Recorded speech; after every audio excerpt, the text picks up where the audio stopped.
Halo guys, kembali lagi bersama gue Nandi. Pada video kali ini, gue akan membahas salah satu film anti-mainstream berjudul A Fantastic Fear of Everything. Seperti biasa dan tidak pernah lupa, gue selalu mendoakan agar kalian dan keluarga bahagia serta sehat selalu ya. Oke deh, biar nggak kelamaan, langsung aja kita mulai pembahasannya. Film diawali dengan memperlihatkan seorang pria yang terlihat sangat was-was dan ketakutan. Tidak diketahui pasti apa penyebabnya, tapi yang jelas pria ini selalu menggenggam sebuah pisau di dalam rumahnya.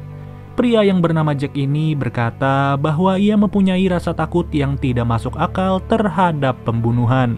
Sampai-sampai ia sendiri kekurangan tidur setiap harinya hanya untuk memeriksa kondisi sekitar.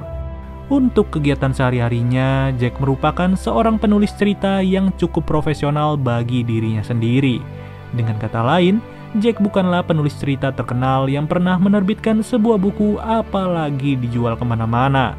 Itu semua sih dikarenakan ia terlalu sibuk untuk menggali-gali fakta mengenai kasus pembunuhan yang pernah terjadi di Amerika.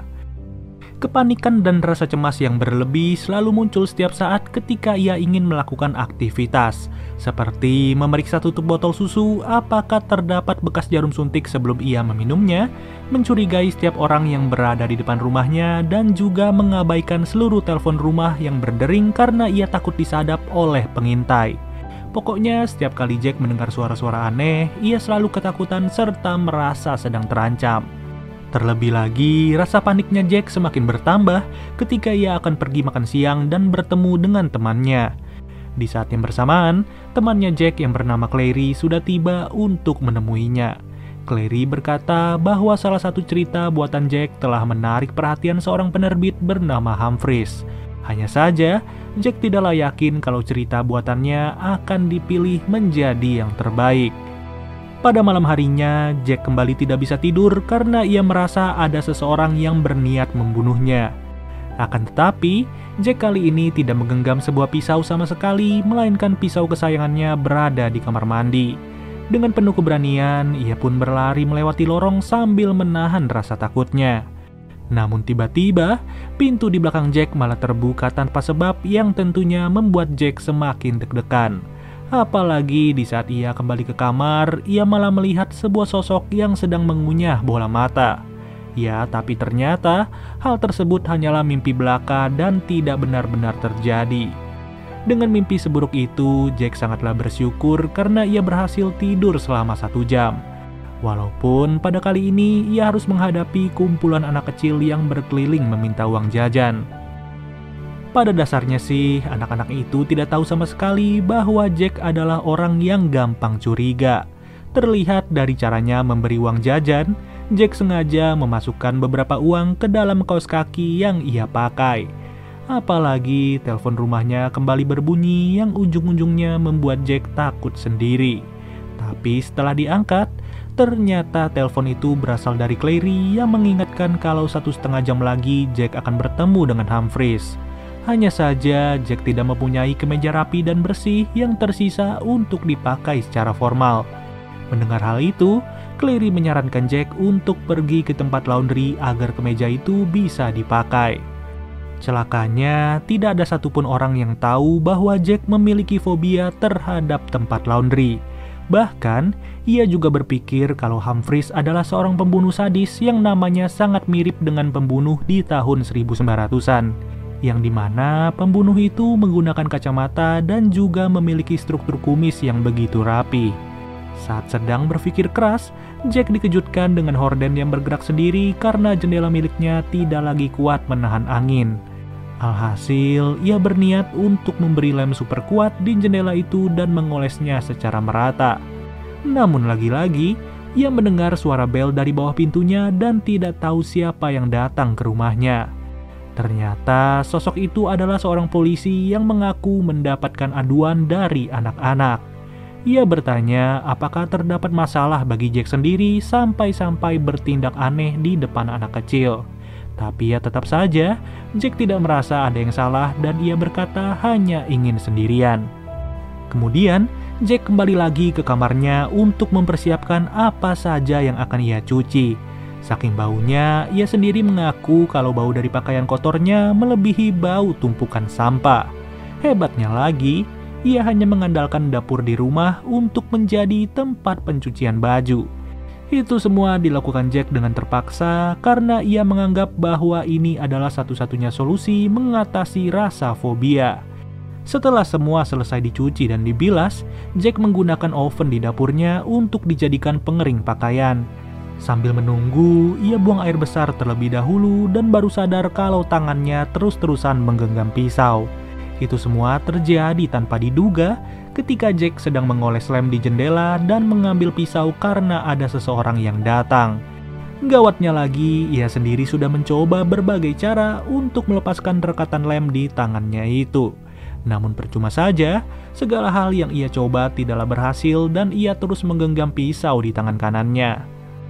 Beberapa menit kemudian, ia pun baru saja selesai mandi biar sekalian ngerasa aman karena terlanjur memegang pisau. Tapi tiba-tiba, Jack mencium bau gosong dari dalam kamarnya yang sudah jelas bau itu berasal dari dapur. Di titik inilah, ia tidak bisa lagi berbuat banyak setelah menyadari seluruh pakaiannya hangus tidak berbentuk. Mau tidak mau, Jack harus menelpon satu-satunya dokter yang ia andalkan, yaitu dokter bernama Friedkin. Dengan tujuan setidaknya Jack mendapatkan rasa aman untuk mengatasi fobianya ketika ia berkunjung ke tempat laundry. Singkat cerita, setelah siap dengan segalanya, Jack mengemas sisa-sisa pakaiannya untuk dicuci pada malam itu. Ia sendiri terlihat jauh lebih pede dari yang sebelumnya setelah mendapat beberapa tips dari Dr. Friedkin. Dengan penuh keberanian, Jack melewati berbagai sisi kota hanya untuk menghampiri satu-satunya tempat laundry yang masih buka 24 jam. Tapi ketika sampai, ia mengintip-ngintip terlebih dahulu untuk mencari tahu penggunaan mesin laundry. Namun, kesan pertama orang-orang di tempat itu malah memperhatikan Jack secara berlebihan. Sambil menahan rasa gugupnya, ia mengikuti tahap demi tahap dengan baik tanpa perlu bertanya sama sekali. Sampai suatu ketika, ia dikagetkan dengan bunyi telepon dari pemilik tempat laundry yang ada di sebelahnya. Celakanya, di titik inilah ia baru sadar kalau warna air cuciannya terlihat tidak berbusa. Ternyata, Jack tidak sadar kalau ada tahap ke-6 yang ia lewatkan begitu saja. Dengan kata lain, ia lupa menaruh deterjen ke dalam mesin laundry yang ia gunakan untuk mencuci. Karena sudah pasrah dengan cuciannya, Jack berniat untuk pulang ke rumah dan melupakan segala pertemuan. Tapi, ia dikejutkan dengan kehadiran seorang wanita yang benar-benar membuat dirinya terpukau. Sambil menahan rasa gengsinya, Jack sengaja duduk terlebih dahulu dan ia malah melihat sebagian wajahnya sudah terkena luka bakar. Dari sinilah, ia mulai paham kenapa orang-orang itu memperhatikannya secara tidak wajar. Tapi sialnya, di saat ia terburu-buru dan bergegas untuk pulang, kolor yang ia ambil malah terlempar begitu saja dan melewati kepala orang-orang. Parahnya lagi, kolor itu malah dibalikin sama si wanita pemukau yang tentunya membuat Jack jadi malu. Namun tanpa disengaja, Jack yang ingin berterima kasih malah mengeluarkan tangan kanannya dengan kondisi pisau masih tergenggam. Seketika itu juga, seluruh pengunjung laundry langsung berlarian sambil berteriak seolah-olah mereka ingin dibunuh. Emang bener-bener ya, udah dicurigain karena mukanya seram, Jack malah kena apes dan dianggap pembunuh berencana.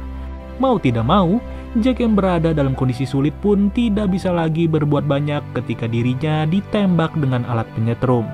Di momen inilah kita diperlihatkan masa kecilnya Jack saat ia diajak oleh ibunya ke tempat ini. Bisa dibilang, momen ini merupakan detik-detik munculnya ketakutan Jack ketika ia ditelantarkan begitu saja oleh ibunya. Maka dari itulah terbongkar sudah kenapa Jack mempunyai trauma tersendiri untuk pergi ke tempat laundry. Saat terbangun, Jack langsung dikerumuni oleh petugas kepolisian dan juga seorang wartawan. Beruntungnya, dalam kondisi seperti itu, para polisi malah mendapatkan panggilan darurat secara tiba-tiba. Hal itu pun membuat mereka tidak lagi fokus dengan kondisi Jack yang ujung-ujungnya ia malah terpental dari mobil polisi. Siapa sih yang bisa menyangka, sesial-sialnya Jack masih ada aja keberuntungan yang bisa menghampirinya. Namun tidak dulu untuk saat ini, dikarenakan Jack salah fokus dengan sebuah pintu di ujung tempat laundry. Tidak jauh dari pintu masuk, Jack menemukan sebuah pintu bawah tanah yang dimana ia langsung membukanya pada saat itu. Akan tetapi, tanpa disadari oleh Jack, ada seseorang yang mendekatinya dan membuat Jack pingsan dalam seketika. Ketika sadar, Jack sudah berada dalam posisi terikat bersama wanita yang ada di tempat laundry. Dari sini, diketahui bahwa nama wanita itu adalah Sanggit yang dimana ia sendiri tidak tahu kenapa ia bisa disekap. Gak lama dari itu, terdengar suara langkah kaki dari atas ruangan yang sepertinya sedang menuju ke sini. Ternyata orang itu adalah si polisi yang mendatangi rumahnya Jack dan sepertinya berniat untuk menolong. Anehnya polisi itu malah santai aja tanpa beban sama sekali. Ditambah lagi, ia juga familiar dengan ruangan ini yang menandakan bahwa dirinya adalah pelaku di balik penyekapan Jack maupun Sanggit. Lalu, polisi itu berencana naik ke atas terlebih dahulu untuk mengasah pisau miliknya. Di kondisi seperti inilah rasa was-was yang dialami Jack benar-benar kejadian tanpa diduga sebelumnya. Beberapa lama setelahnya, si polisi kembali datang dengan tampilan yang berbeda. Ternyata tempat laundry ini dulunya merupakan milik dari nenek si polisi ketika ia masihlah kecil. Karena tidak ada lagi ruangan yang cukup, neneknya sengaja menggunakan gudang bawah tanah untuk dijadikan kamar tidur bagi si polisi. Di saat itulah ia secara tidak sengaja melihat Jack yang sedang duduk sendirian karena ditinggal oleh ibunya. Dengan kata lain, si polisi dan juga Jack sama-sama ditelantarkan ketika masih kecil dan memiliki kebiasaan yang sangat mirip. Tapi bedanya, Jack memiliki kebiasaan untuk menghindari pembunuh, sedangkan si polisi memiliki kebiasaan untuk menjadi pembunuh. Hal itu pun membuat mereka berbeda pendapat sampai-sampai terjadilah perdebatan. Di tahap ini, Sanggit memanfaatkan situasi sambil berusaha melepaskan diri. Dan benar saja, kondisi itu pun sangatlah berguna untuk membantu Jack yang nyawanya sedang terancam. Seketika itu pun, Jack menyuruh Sanggit untuk pergi mencari pertolongan walaupun kakinya masih terikat dengan tali. Namun sialnya, ia sama sekali tidak berhasil melarikan diri dan kembali tertangkap oleh si polisi. Alhasil, satu-satunya cara yang bisa digunakan oleh Jack adalah dengan menceritakan karya buatannya. Tanpa ragu sama sekali, Jack bercerita tentang seekor landak kesepian yang berubah menjadi bahagia karena bertemu dengan landak lainnya. Luar biasanya, cerita itu pun berhasil membuat si polisi luluh dan menyadari perbuatannya itu. Ya, dari momen itulah Jack langsung mendapatkan semangat untuk menceritakan karyanya kepada anak-anak kecil. Bahkan, ia juga menjadi kekasihnya Sanggit yang sebelumnya tidak pernah direncanakan sama sekali. Tapi ada satu hal yang masih membuat Jack was-was sendiri, yaitu sosok pria bernama Humphreys yang sangat mirip dengan wajah pembunuh di tahun 1900-an. Alhasil, Jack pun mengajak Sanggit untuk pergi dan ia berencana mencari penerbit lain selain Humphreys. Di saat yang bersamaan, si polisi juga terlihat sudah menjadi orang yang baik dan memiliki kesadaran sepenuhnya. Pada intinya sih, film ini cukup relate dengan sebagian orang yang pernah ngerasain rasa cemas secara berlebih. Entah itu rasa cemas seperti apa, yang jelas gua sendiri juga pernah kalau boleh jujur. Oke deh guys, mungkin segini aja pembahasan dari film A Fantastic Fear of Everything. Sampai bertemu lagi di video berikutnya, gua Nandi cabut dulu. Dadah.